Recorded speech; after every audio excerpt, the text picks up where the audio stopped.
Alright, we are back, episode number 60, and as promised, we are here in the Battle Castle. I have defeated 20 trainers in a row. I think the 21st is Darach. I think that's why he's saying congratulations, but we'll see.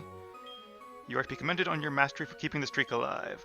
Our owner, appreciating your worth, demands you battle the Castle Valet. You are prepared, yes? Almost forgot my accent there. I am prepared.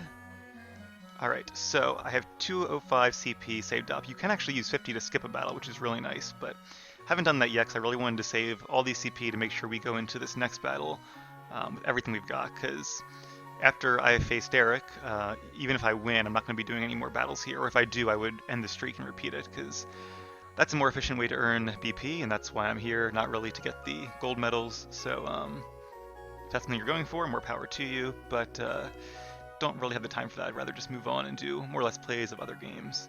And if I was going to do that, I would do it with a better team. No offense to my team. They're a great team, but they're not like EV trained and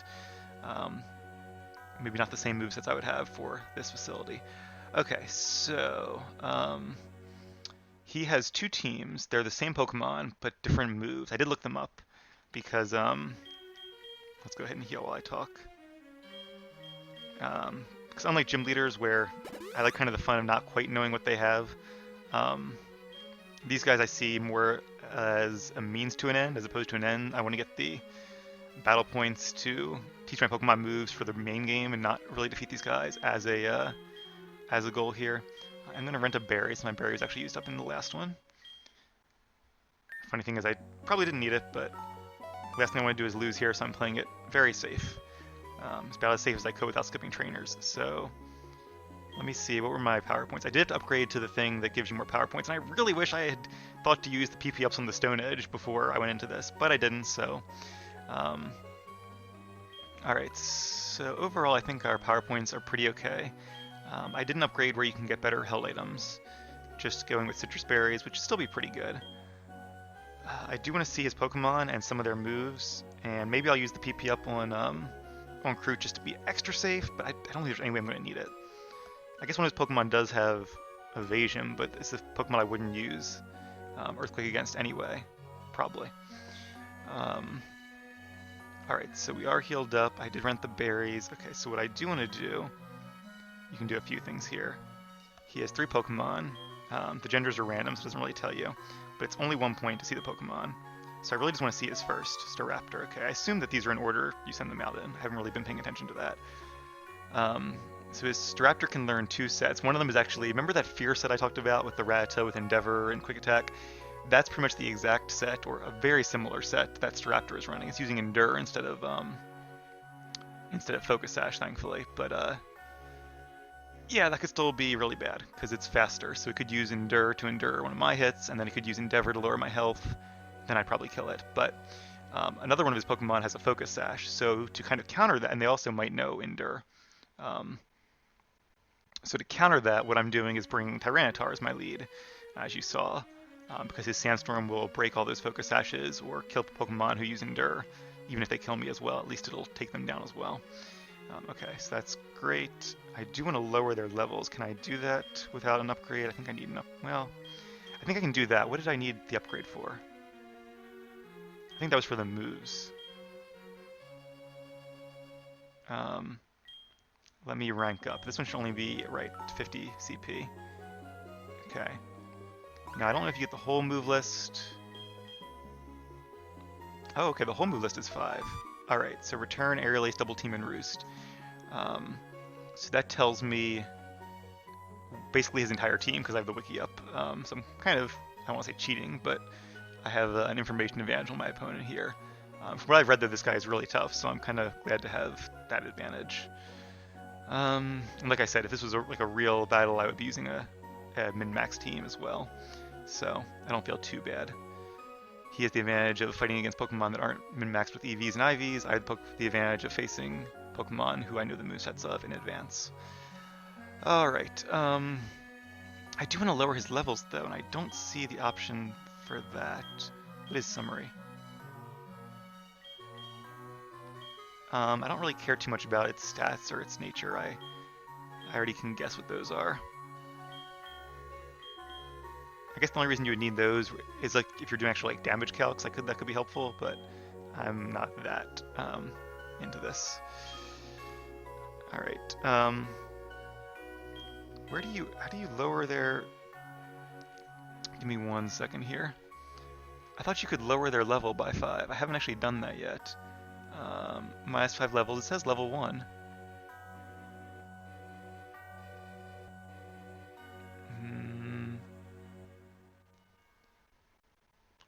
Yeah, it's on the info screen. What if I go through self? Does that do anything? No. I don't know if maybe you can't lower it because he's the actual person, but I thought I read somewhere that somebody had done that. Oh, level. Duh, right in front of me.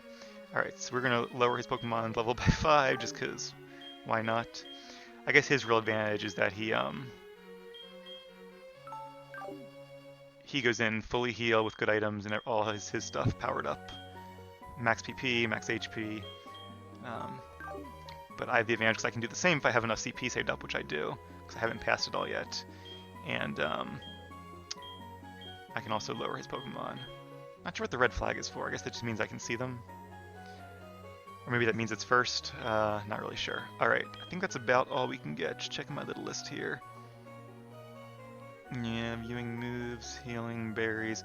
So it looks like I had enough CP. I actually could have skipped one trainer and been alright, but I wasn't sure if when check moves was per move or per all moves, and some of them double up on moves. I just wanted to be like really safe. I also wasn't sure if he would be the 7th battle or like post 7th battle.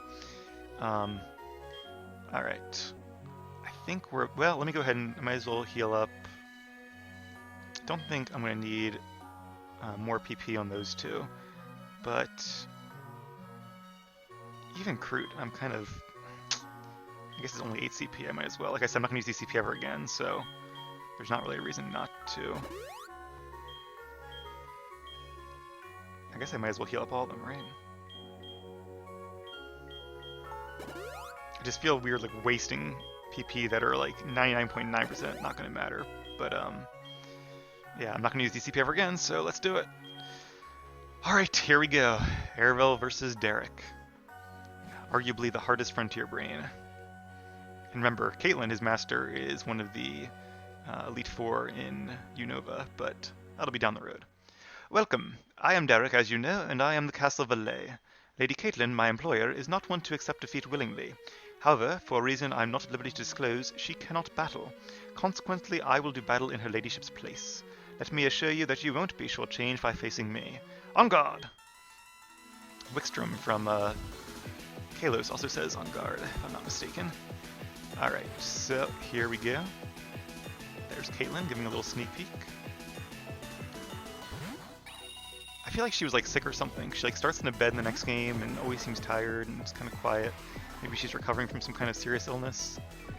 Okay, so this Staraptor, as we looked up, has returned Double Team Airlace and Roost. So this is a pretty good matchup for me here. I'm a little worried about Double Team, but it also has King's Rock, so it can flinch me. Let me just go ahead and use Rock Polish. There's not really a reason not to. Okay, so that's not good. Because I do want to hit this thing with a Stone Edge, which should be a one-shot. Doesn't have Focus Sash. It doesn't have Endeavor either. But Stone Edge is only going to have, let's see, 80, and it's a third of that. What's a third of 80? Or 2/3 of 80?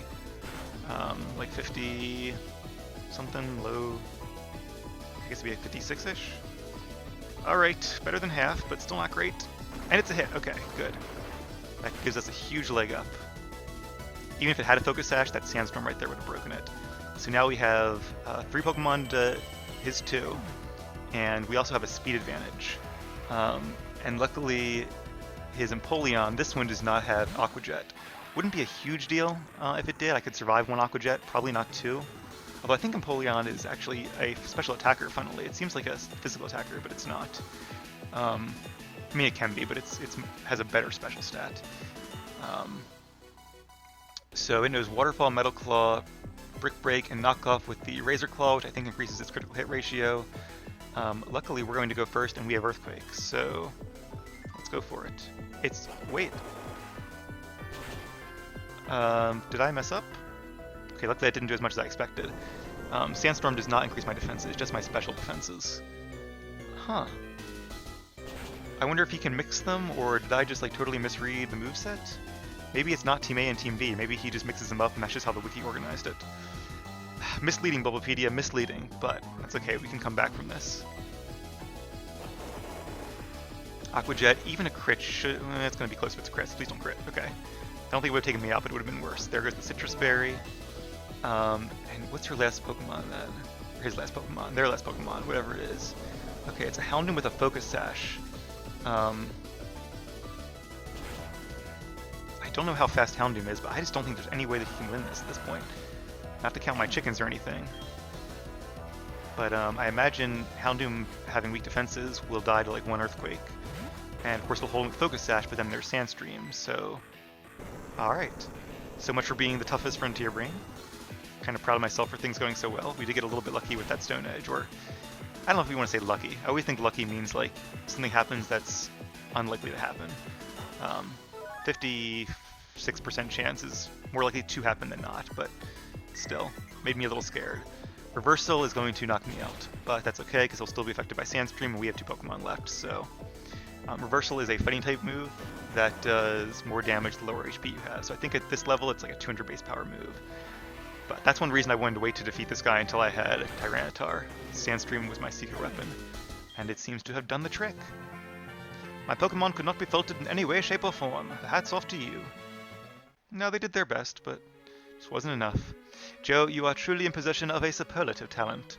I drew on every resource of experience and etiquette, handed down through our heritage of glorious servitude. But even then I failed to fend off your inspired and inspiring challenge. I shall see to appeasing Lady Caitlin's displeasure at my loss. Joe, please do return to our battle castle. We will be delighted and feel privileged to have you back. Glad he's a gentleman about it. I'm gonna miss this guy. He was a fun character and I liked using the accent. Darach, CP for this trainer at once. Joe, good show. A hard-fought win, yes? Lady Caitlin has instructed me to award you 22 CP. You get up to, I think, 30 max, but that's hard to get. I think if you take any damage, it gets lower. Aren't gonna save that. Congrats on clearing 7 consecutive battles. For your valiant effort, Joe, please accept this BP.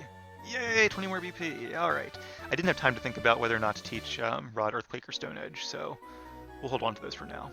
We'll return any items that we're holding for you. And the game is being saved. I think if you disconnect during the thing, it probably just breaks your streak and puts you right back outside. That would be my guess. It probably saves, like when it starts here, it probably keeps the save game, but deletes the streak save. So the only way to get the streak save is to keep going until you reach another save point. That would make a lot of sense. And we get the silver print, yay! Didn't really want that, but sure, I'll take it. Alright, and I think, do I have a, I don't remember if I have a double streak going or not. Hey Liz, what's up? Whitney began battling only a little while ago. Yep, you told me that. Somebody told me that. Alright guys, but we are not here to do the Battle Frontier all day. That was last episode. And it'll be a little while before we come back to do the Battle Tower, just because I like to break things up. We are actually going to be doing some more training today. I know, also not that exciting, but I promise next episode will be... should be, I won't promise, but there's a very, very high probability that the next episode will be more exciting, because I fully intend to face Sabrina then. And that should be one of the most fun gym battles yet.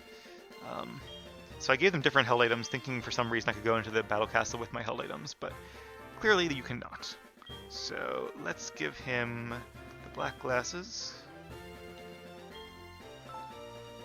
And we'll keep Gengar with us because I don't feel like switching out. I will before we face Sabrina though, which is funny because that would be so funny if I fought Sabrina with a Gengar. You guys who watch the TV show know why. And for those of you who didn't, I'll tell you why, because Ash had to go to Lavender Town and catch a Haunter, a Ghost type, to defeat Sabrina, since Psychic Pokemon are weak to Ghost types. As I think I've said before, that was one of my favorite arcs in the whole TV show. Certainly one of the most memorable. Alright. Luckily we are right nearby the SS Aqua, and it is Monday, so we can take it back to the Johto region and do some more battling there. Let's go ahead and put Crew at the bottom of the party, because like I said, he has plenty of CP. And we're going to bring out Cian and Cherry, because if I remember correctly, they make a good team. Hey, look, it's Monica of Monday. How you doing, Monica? Hey, you, the one who found all my siblings. Yeah, you, we're pretty good friends now, don't you agree? Since we're such good friends, I'll give you this alert ribbon. Oh, cool, okay. I guess the first Pokemon in your party is the one who gets it. Aw, thank you, Monica. That's very much appreciated. And also, hello, Cameron. Okay, let's head on to the SS Aqua because we are already 15 minutes in and we probably have a lot of trainers to face. A fire Pokemon by the water. How do you feel, Cian? A little scared. He does not like the water as much as Kroot does, apparently. The nice thing is Kroot no longer has a double weakness to water or grass. Instead of having 2 double weaknesses, it now has just 1, and that's to fighting. And because of Sandstream, its defenses will be, or its special defenses will be very high. Alright, let's start over here, shall we? And there should be different trainers. These should be the last group of trainers you can face on the SS Aqua. And I think I read that in Generation 2 you can repeat them, but in Generation 3 you cannot. But that's okay. We have all we need from them, and at this point I probably wouldn't have fought them again anyway. Rather move on to other things. My plan at this point is basically to continue onward with the Kanto region for a while. Well, I guess we won't go... I don't want to spoil too much, but we'll be there a while. But we will go back to Johto one more time before the end. And then maybe make our way back to Kanto one more time on the Maglev train, just so we can see that. And I will train up a little bit off screen, and then we'll face the 8th gym leader. That's one of those series of events that might take a whole week, it might take a day, because sometimes this game goes by a lot faster than you expect it to. The Battle Frontier has been nice, because that's kind of broken things up and allowed me to slow down the pace of Kanto a little bit. That way we're not having like a gym battle every episode, which we otherwise almost could. But things should definitely be speeding up from here. Things are probably going to slow down a bit once we defeat all 16 gym leaders, and get to the point where we have to do the gym leader rematches. Well, you don't have to; they're completely optional. But they will be a good way to train before the Elite Four rematch, which will be our toughest challenge yet. So yeah, I do want to train against them at least a little bit before facing the 8th gym leader while we can, before their Pokemon are upgraded. I did earlier today, very briefly and very quickly, look at some of the other trainers. I scrolled through the page real quick, just saw a level, and was like, okay, I scanned some numbers. I did see some Pokemon, but I tried to just keep going, put it out of my head, watch TV after that, just not think about that at all. So I didn't see, maybe I saw 1 or 2 of their Pokemon, but not a lot. I'm actually pretty proud of myself for not spoiling myself. But I did write down some of their level ranges, and actually I googled what the level ranges were for the 8th gym leader, hoping somebody might say it without saying without saying his Pokemon, but they did, so I kind of read those inadvertently. But I remembered most of them anyway, and I actually don't remember what they are even now, so that's good. But his Pokemon are level, glad I wrote it down, 54 to 59, I think? Oh. I guess I wrote this down before I looked it up, because I wrote down as soon 54 to 59-ish. But I think that was about right. So I think we're going to get ours to 55, 56. Chinling, my eternal nemesis, we meet again. This time, I have my full team, though, and not my rental team of not the best Pokemon. Alright, very good. I do think I'll continue my double streak there, though. I think that's actually the last streak I have going that hasn't reached a Frontier Brain yet. So at that point, that plus the Battle Tower will probably be enough for Stone Edge or Earthquake and Seed Bomb, but I might need to do some more grinding for Outrage. And I do want Outrage, because the more I think about it, the more it just makes sense too. The only reason to really have Dragon Pulse would be if I ever choose to give Leah the choice specs, but because my whole strategy is based around Rain Dance and Swift Swim, I probably won't give her choice specs too much more. If I did, it would be in the Battle Tower, not in, or the Battle Frontier, not in just regular trainer battles or gym battles. Against those trainers, I'd rather use the team in the way I've been preparing it. Nobody in this room. I think I saw someone here, though. 2 someones. Ooh, can I do a double battle? Let's see. Ah! That would have been exciting, but okay. I'm really tempted to make a competitive double battling team. Because I have been watching a lot of those recently, so I feel like I can make, even though that's Generation 7, I feel like I can still make a pretty good Generation 4 team. and use it against maybe the battle tower in double battles. But like I said, if you guys have enjoyed watching the Frontier a lot, let me know in the comments, and I'll consider making some like bonus videos of it. And that'll be nice. It'll give me a chance to come back and use this team a little bit more, kind of play with them once the game is over. Oh crap, rain dance, that's not good. We will counter that with Sunny Day, because I really don't want to use anything else in the rain. I think Solar Beam might even take like 3 shots or 3 turns in the rain. 2 to charge and 1 to fire. Alright, so this helps Ninetales as well, but I do resist fire, so let's go with Thunderbolt. Like I said, this is a pretty good moveset, only resisted by like pure dragon types. Maybe 1 or 2 others, but not many. Nasty Plot is a great move for Ninetales. It doubles your special attack, or increases it by 2 stages, I should say, which is the same thing for most intents and purposes. But because Magmortar is faster, or at least my Magmortar is faster, being 8 levels higher, Ninetales will never have a chance to use that boosted attack stat. Alright, let's see, what else do I want to talk about? Oh, last episode I started talking about the Elite Four, and then I got sidetracked talking about your mom saving your money and all kinds of stuff.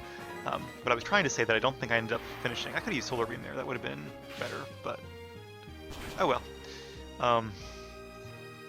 Will it be a knockout? It will. Nicely done, Cian. One thing I used to do in other games to train would be battling the Elite Four and just losing, and that way you still get a lot of XP, you lose a little bit of money, but you're still gaining more money than you lose.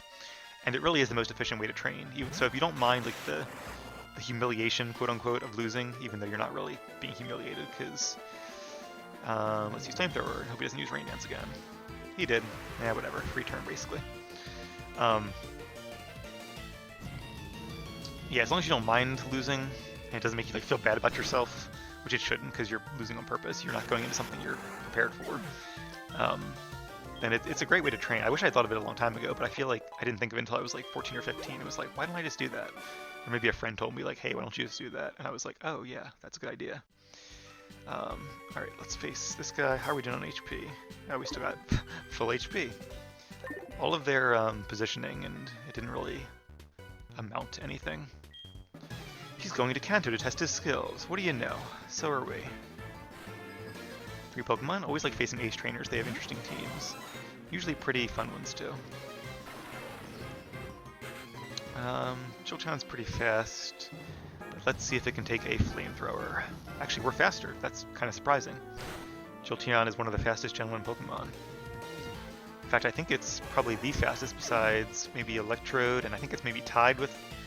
I want to say it's tied with Mewtwo and Aerodactyl at base 130, but I might not be correct there. I'm a little rusty when it comes to remembering speed for different Pokemon. It's hard keeping up now that they're like 800 and something, or 700 and something. I don't even know how many there are. I think if you include different forms, it's above 800, but I think otherwise it might still be 700. Tauros, a very powerful Pokemon, one that's often underestimated. It also can have Intimidate. This one does not, though.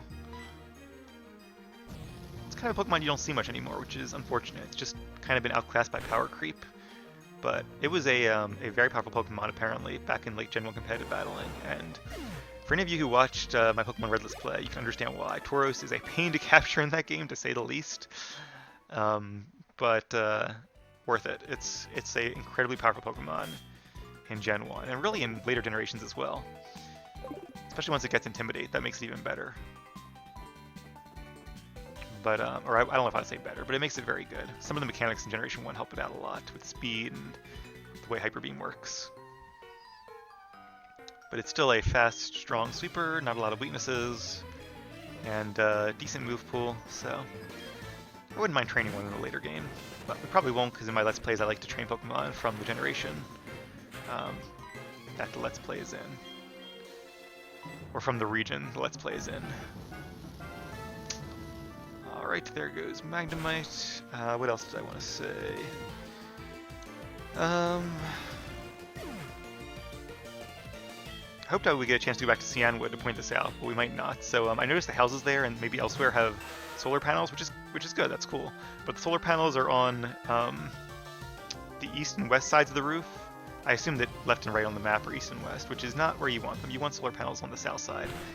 I guess maybe if you have a lot of money and very efficient solar panels and your house is already facing east and west, maybe go for it, but at that point you might want to consider just putting them in your yard, which has its own risks, but probably produce a lot more power. But yeah, usually you don't want solar panels on both slopes of your house, you want it on whichever one most directly faces south. So pro tip there in case any of you are considering getting solar panels. I feel like I should be using Solar Beam now to kind of highlight that point, but don't have sunny day and it's not good against Magnemites, so I'm not going to bother. Oh, that was a misclick, clearly. Probably won't be a one-shot, it'll be close, but Magnemite does resist it, and I don't get stabbed. Call that one right on the dot. Lock on is not going to save him here. And there is actually I'm going to use another Thunderbolt just to save power points. Although Lepa Berries, Aravel, you gotta remember those Lepa Berries. There is another trainer we're going to be facing before the 8th gym leader, who might actually have slightly higher Pokemon, but I feel like is going to be also slightly easier just because Pokemon in general are weaker. But I could be wrong. It could be the other way around. We'll just have to see how they shake out. So, okay, I would like to use a Lepa Berry. Got 18 of those and more growing in the berry pot. More Flamethrower, and while we're here, let's use a Citrus Berry. And we'll keep seeing out because he's been doing such a good job. So why not? Did we check this room yet? I'm losing track at this point. Yes, we did. And I think we already did the one to the northeast as well, but let me just be extra certain. Don't want to leave anybody out. Yep, we faced him. Otherwise, I can't call myself the most powerful trainer on the SS Aqua. Although there are probably, at this very moment, many people in the world also on the SS Aqua in their playthroughs. But honestly, I'm probably the best, because, well, I don't know. I'm not really sure how many people are out there right now. That'd be a cool statistic to know if you were, like, omniscient. See, if I was, like, a god, I wouldn't be, like, doing cool things that everybody else wants to do if they're, like, super powerful. I'd be, like, figuring out cool stats with my omniscience. Like, how many people are on the SS in Heartgold? Oh, there's 26. That's interesting, and they're in all different countries and doing different things with different Pokemon. I feel like that'd be so interesting, but I don't know, it's probably just me. I mean, I'd also like world peace and stuff, but you know, after that's done, I feel like you would need something to keep yourself entertained. And being omniscient, that'd probably be pretty hard. So, anyway, more random 3 AM musings. Fisherman, you know what? Let's go for it. Might be interesting. Maybe we can use our Sunny Day and Solar Beam combination finally. Which I could have used against that Starmie, but I forgot. Alright, for Pokemon, so far this is a pretty good setup. Shelter's only level 33, so I feel like it would die very easily to a Thunderbolt, but maybe he has a powerful Pokemon in the back. Maybe he has like a Quagsire, so you never know. But really, I just want to use Solar Beam.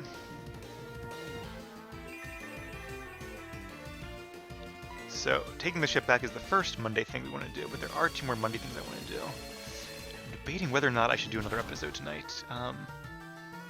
I really shouldn't, because I have to get up in like about 5 hours to go to work. But at the same time I got up like after lunch today, which I shouldn't have, but I did. I got some random wrong number, 8 AM, that woke me up, and I was just so mad about that. I just went back to sleep and didn't set my alarm again, or snoozed through my alarm, and yeah, there I was. So, felt good to sleep in, but now my sleep schedule is all completely off, and well, there we are. So I kind of feel like if I went to bed now, like I'm not tired, so I might just sit there and toss and turn for half an hour or 45 minutes, and in that case I might as well play Pokemon. It's probably better just to toss and turn, because at least then you're trying to like relax and get into sleep mode. But if only I was a Pokemon that could learn rest, right? Or you know what? I wonder if Pokemon moves work on people. I think they do. I don't know why I think that, but I just feel like they should. I'm sure there's some instance in the TV show of a Pokemon move working on a person. But like, if I had like my Gengar, I could like have him use hypnosis on me and put me to sleep. I wonder if that would be, hey, Cloyster, there you go. I was thinking he might have one of those. Just gonna waste out my turn of sunlight and waste my power point. Thanks, Cloyster. Not gonna help. Oh, it did waste out the turn, but he does not know that I have Thunderbolt, so can't really fault him for using Protect. That was a good move. And there we go. That should make short work of Cloyster, who has a great defense stat, but mediocre special defense. Very nicely done. Well, I'm glad he's not bored. Um, yeah, so I imagine the hypnosis might be like taking sleep pills where, yeah, you're asleep, but it's not really like natural resting sleep. So you're probably not getting the maximum benefit out of it. So I don't know, I try to avoid sleeping pills. Usually I'm the type of person that has no trouble getting to sleep, but when you've only been awake for like, I don't know, 13 hours, 14 hours, however much it's been, I don't know, we'll see.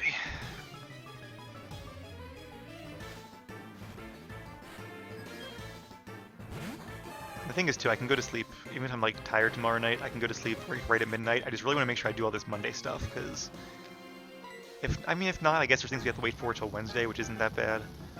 Because I probably won't be able to play Tuesday anyway. I have something else then, so that might be okay. I don't know. I will think about it. Another choke. Looks like Cian's about to hit level 54, so I might switch him out after this battle. The other trainer I mentioned, I want to make sure our Pokemon are level 54, but since we still have like Sabrina to do and Brock to do and their whole gyms and probably some other random trainers in between, I'm okay leaving a little bit of fluff there. This other trainer has Pokemon between 55 and 60. Meditite, don't see them very often.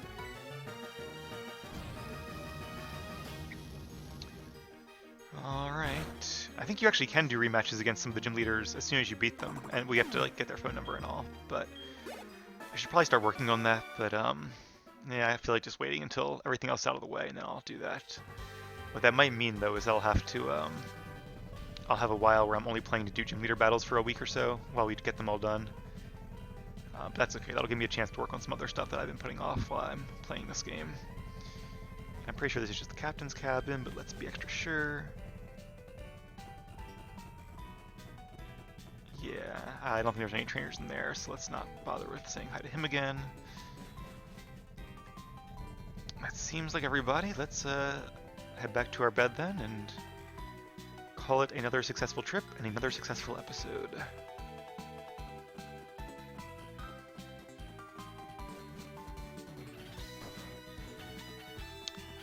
So the other thing I'm thinking is maybe I'll wait to do Sabrina until tomorrow, because that'll give me a chance to like look forward to it at work. But at the same time, we'll probably face Brock very soon afterwards, so I kind of feel like maybe we should just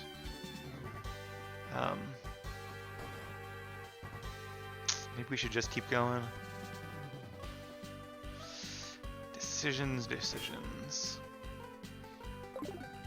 Yeah, you know what? Let's just go ahead and keep going. Alright, so let's go ahead and exit onto Vermilion, then I will end this episode, and when we come back, we will take on Gym Leader Sabrina, one of my favorite gym leaders. Not sure what her team is here, but if it's anything like previous games, it'll be very fast and very powerful, so this should be a fun one. Thank you guys for watching, and stay tuned for our next gym battle here in Kanto.